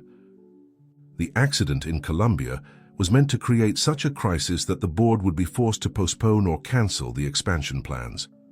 This is much bigger than we thought, Emily said, as they reviewed the evidence in their hotel room. It's not just about business disagreement. It's about corporate espionage, sabotage, and potentially manslaughter. Richard's face was grim. I can't believe Edward would go this far. We've known each other for years. He was one of my father's closest friends. Emily placed a comforting hand on his arm. People change, Richard, or perhaps we never truly knew them to begin with. Their conversation was interrupted by Richard's phone. It was Andrew, calling with urgent news from home. Thomas Miller, Richard's brother, had been seen meeting with Edward Palmer. Thomas? Richard's voice was incredulous, but he agreed to stay away from company business. He promised. Emily's mind was racing. Richard, what if Thomas never intended to honor that promise? What if he's been working with Edward all along? The pieces were starting to fall into place. Thomas's resentment, Edward's opposition to the expansion, the mysterious visitor at the construction site, it all pointed to a conspiracy much larger and more dangerous than they had anticipated. We need to go back, Richard said, already pulling out his suitcase. Now we need to confront them before they can do more damage. As they prepared to leave Colombia, Emily couldn't help but feel a mixture of dread and determination. They were heading into what could be the biggest challenge of their careers and their relationship. But she was ready. With Richard by her side, she felt capable of facing anything. What she didn't know was that the confrontation awaiting them would test not only their professional resolve, but also the very foundation of their personal relationship. The forces aligned against them were powerful, motivated, and dangerous, and they would stop at nothing to achieve their goals. As the plane took off, heading back to the United States, Emily looked out the window at the receding lights of Bogotá. Whatever awaited them back home, one thing was certain: nothing would ever be the same again. The flight back to the United States was tense, with Emily and Richard spending most of the time strategizing about their next steps. They needed to be careful. If Edward Palmer and Thomas Miller were indeed working together, they were dealing with individuals who had wealth, connections, and apparently no moral qualms about endangering lives. We need evidence, Emily insisted. Solid, irrefutable evidence that will stand up in court and convince the board. Richard nodded, his face showing the strain of the last few days. I've asked Andrew to discreetly gather all communications between Edward and any external contacts over the past year, and I've instructed our security team to place Thomas under surveillance. Emily frowned, concerned about the legal implications. Are you sure about that? Surveillance without a warrant? It's not ideal, Richard admitted, but right now, I'm more concerned about preventing another accident than about legal technicalities. Lives are at stake, Emily. She couldn't argue with that. The memory of the injured workers, some still fighting for their lives in Colombian hospitals, was fresh in her mind. Whatever it took to prevent another tragedy, she was willing to do. Upon landing, they were met by Andrew, who ushered them quickly to a waiting car. We have a situation, he informed them as they drove. Edward has called an emergency board meeting for tomorrow morning. The agenda includes a vote on your leadership. Richard's jaw tightened. He's making his move, trying to oust me before we can expose him. There's more, Andrew continued, his voice grim. "We've been monitoring Thomas as you requested. He's been seen meeting with several board members in the past 24 hours. I think they're rallying votes against you." Emily felt a cold knot of fear in her stomach.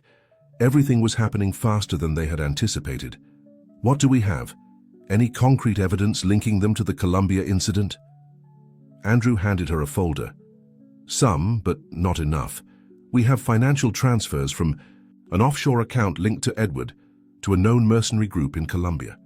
And we have phone records showing Thomas called this same group multiple times in the weeks leading up to the accident. But it's all circumstantial, nothing that directly proves they ordered the sabotage."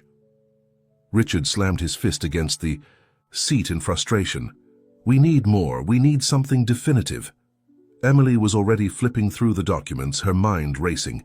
"Wait," she said, pointing to a particular entry in the phone records. "This number here, it's not just any phone. It's registered to Helen Rodriguez."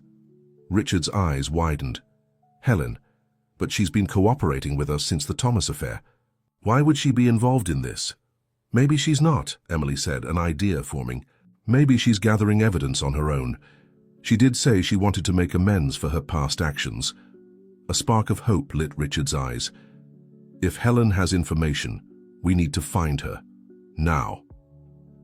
They redirected the car to Helen's last known address, a modest apartment in the suburbs. But when they arrived, they found the apartment empty, with signs of a hasty departure. Drawers left open, clothes strewn about, a half-eaten meal on the table. "She left in a hurry," Emily observed, picking up a discarded phone on the floor. "And she left her phone behind. That's odd." Richard was examining some papers on a desk. "Emily, look at this," he called, holding up a handwritten note. "It's an address and a time, tonight, 8 p.m. at the old Miller warehouses." Emily checked her watch. It was already 6:30 p.m. "We need to be there," she said firmly. "It might be our only chance to get the evidence we need before the board meeting." Richard hesitated, concern evident in his face. It could be a trap. "If they've discovered Helen was helping us, then she might be in danger," Emily finished.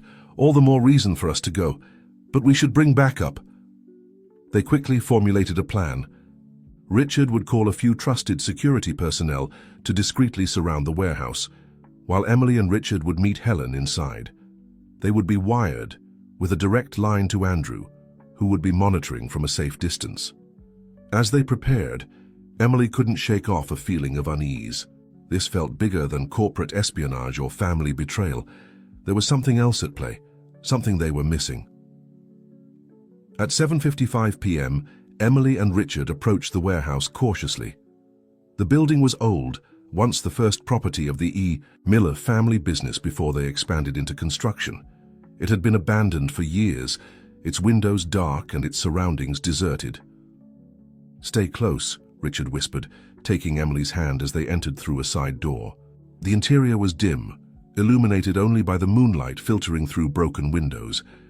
The air was heavy with dust and the smell of decay. "Helen?" Emily called softly, her voice echoing in the vast space. "Helen, are you here?" A shuffling sound came from the far corner, and a figure emerged from the shadows. It was Helen, looking disheveled and frightened. "You came," she said, her voice trembling. "I wasn't sure you would." "We got your message," Richard said, approaching her cautiously. "What's going on, Helen? Why did you run?" Helen glanced nervously around the warehouse. "They found out I was helping you. Edward's men, they came to my apartment. I barely escaped." She pulled out a flash drive from her pocket. "But I got what you need. Emails, recordings, details of the plan. It's all here. They didn't just want to stop the Asian expansion. They wanted to take over the entire company, strip its assets and sell off the pieces." Emily took the flash drive, relief washing over her. "This is exactly what we need. Thank you, Helen." But her relief was short-lived. A slow, clapping sound echoed through the warehouse, followed by a familiar voice. "Well, well, well, what a touching reunion." Thomas Miller stepped out of the shadows, flanked by two large men with unmistakable bulges under their jackets, suggesting they were armed. Behind them, Edward Palmer emerged, his face a mask of cold calculation. "Brother," Thomas said, his voice dripping with false warmth. "Always the hero, always rushing to save the day, but this time I'm afraid you're too late." Richard stepped protectively in front of Emily and Helen. "Thomas, Edward, what you've done is beyond forgiveness. Sabotage, endangering lives. It's not just unethical, it's criminal, and now we have proof." Edward laughed, a harsh sound in the empty warehouse. "Proof? You mean that flash drive? It won't do you any good if you're not around to use it?" The implication was clear, and Emily felt a chill run down her spine. They weren't just facing corporate rivals. They were facing men willing to commit murder to achieve their goals. "You won't get away with this," Emily said, trying to keep her voice steady. "People know we're here, the authorities." "We'll find a tragic accident," Thomas interrupted. "A meeting gone wrong. A structural collapse in an old, unstable building. Quite ironic, isn't it? The great Richard Miller, killed by a building. Failure just like those workers in Colombia." Richard's face hardened with determination. "You're not thinking clearly, Thomas. This isn't you. This is desperation and bitterness talking." For a moment, Thomas's mask slipped, revealing the pain and resentment beneath. "You have no idea what I am, Richard. You never did. Always too busy being the golden boy, the perfect son, the visionary leader. Well, now it's my turn. My turn to lead. My turn to decide the future of the Miller legacy." Emily was slowly backing away, pulling Helen with her, trying to position themselves closer to the exit. But one of the armed men noticed, raising his weapon threateningly. "Nobody moves," he growled. "Hands where I can see them." It was at that moment that the windows of the warehouse shattered and a smoke grenade landed in the middle of the floor. Within seconds, the space was filled with thick, disorienting smoke. "Security!" Richard shouted, grabbing Emily and Helen and pushing them toward where he remembered the exit to be. "Run!" Chaos erupted. Shouts, the sound of running feet, a gunshot echoing in the confined space. Emily's heart was pounding as she blindly followed Richard's lead, trusting him to guide them to safety. They burst out into the cool night air, coughing and gasping. Richard's security team was swarming the warehouse, and in the distance, police sirens wailed. "Andrew called in reinforcements," Richard explained between coughs. "He heard everything through our wires. The police are on their way." Emily looked back at the warehouse, concern etched on her face. "Thomas and Edward will be apprehended," Richard finished, his voice firm but tinged with sadness. "They've gone too far, Emily. There's no coming back from this." As they watched, police cars pulled up, officers rushing into the building. Within minutes, Thomas and Edward were being led out in handcuffs, along with their armed accomplices. Thomas caught Richard's eye as he was being put into a police car. For a brief moment, the brothers stared at each other, one face showing regret and pain, the other a mixture of sadness and resolution. "I'm sorry it had to end this way," Richard said softly, though Thomas was too far away to hear. Emily squeezed his hand, offering silent support. She knew the pain of watching a brother fall, of seeing family ties severed by choices and consequences. As the police cars drove away, Emily, Richard, and Helen were left standing in the parking lot. The adrenaline of the confrontation slowly ebbing away, leaving them exhausted but alive. "What happens now?" Helen asked, her voice small in the night air. Richard looked at the flash drive in Emily's hand, then at the receding police cars. "Now we go to the board. We present the evidence. We rebuild. And we make sure nothing like this ever happens." "Again," Emily nodded, determination replacing the fear in her heart. "Together," she said, not a question but a promise. Richard smiled, a tired but genuine smile that reached his eyes. "Together," he confirmed, pulling her close. "Always together." As they made their way back to their car, Emily couldn't help but reflect on the journey that had brought her here.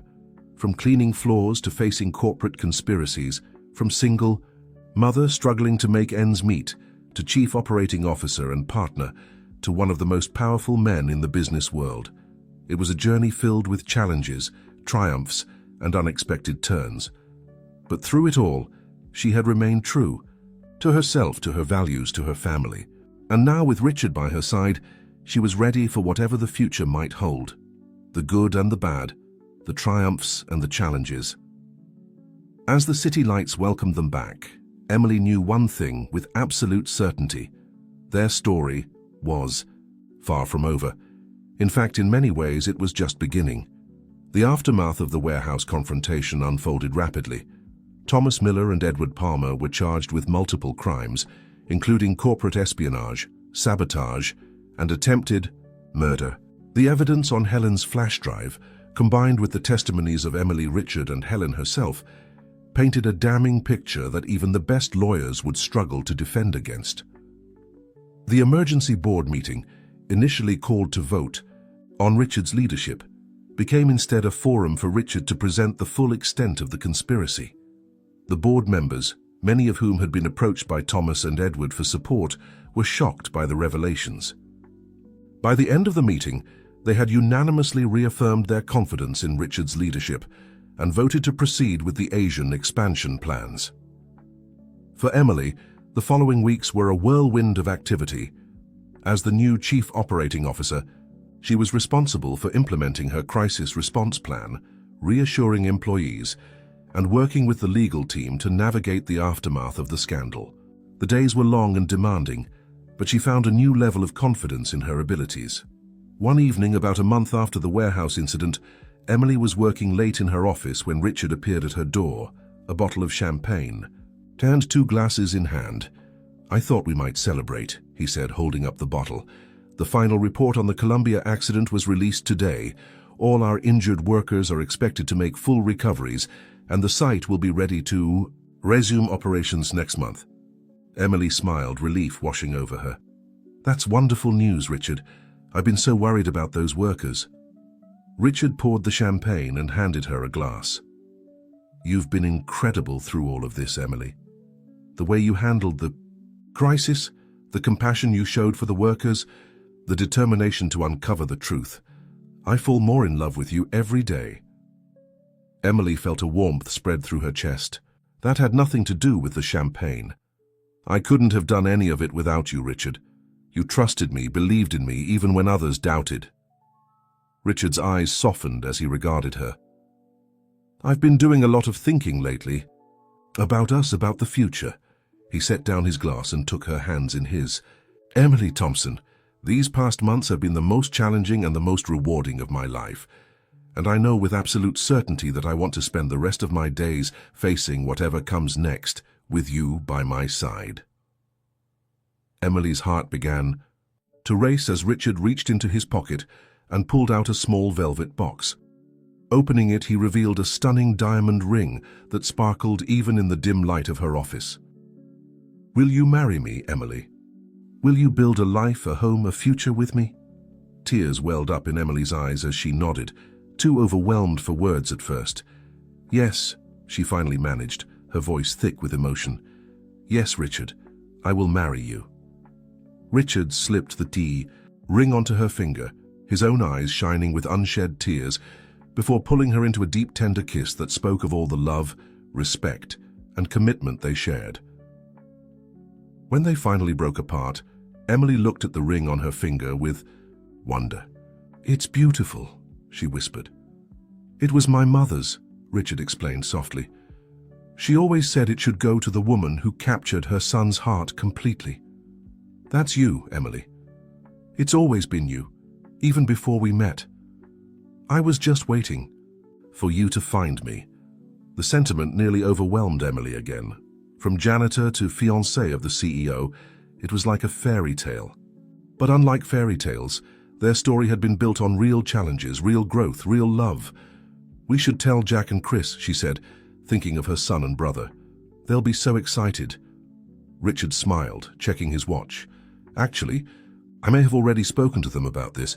They're waiting for us at home with a celebration dinner. Jack helped pick the ring, you know. He has surprisingly good taste for a 12-year-old. Emily laughed, touched that Richard had included her family in this moment. "Let's not keep them waiting then." As they drove home, Emily felt a sense of completion she had never experienced before. Her family was expanding, her career was flourishing, and her heart was full. The journey from the day she had interrupted that fateful meeting to this moment had been extraordinary, filled with challenges that had tested her resilience, her courage, and her heart. But through it all, she had remained true to herself. The same integrity that had compelled her to speak up that day had guided her through every decision, every challenge, and had ultimately led her to this happiness. When they arrived home, Jack ran to greet them, his eyes immediately going to Emily's left hand. Seeing the ring, he let out a whoop of joy and threw his arms around both of them. Chris, watching from the doorway, had tears in his eyes as he came forward to embrace his sister and future brother-in-law. "Welcome to the family, officially," Chris said to Richard, his voice thick with emotion. "I couldn't ask for a better family to join," Richard replied sincerely. As they settled in for their celebration dinner, Emily looked around the table at the faces of those she loved most in the world. Jack, animated and excited, already planning his role in the wedding. Chris, his eyes brighter and his health improving under the better care they could now afford. And Richard, looking at her with such love and admiration that it made her heart swell. From the lowest point in her life, she had risen to find not only professional success, but also personal fulfillment. The journey had not been easy, and she knew that challenges would continue to come their way, but with this family by her side, she felt ready for anything. As they raised their glasses in a toast to the future, Emily knew that her story, their story, was just beginning. And whatever chapters lay ahead, they would face them together with courage, integrity, and love. In that moment of joy and promise, Emily Thompson, once a janitor who dared to speak up, now the future Mrs. Miller, felt truly at home. Not in a place, but in the hearts of those around her, and in the knowledge that she had found where she truly belonged.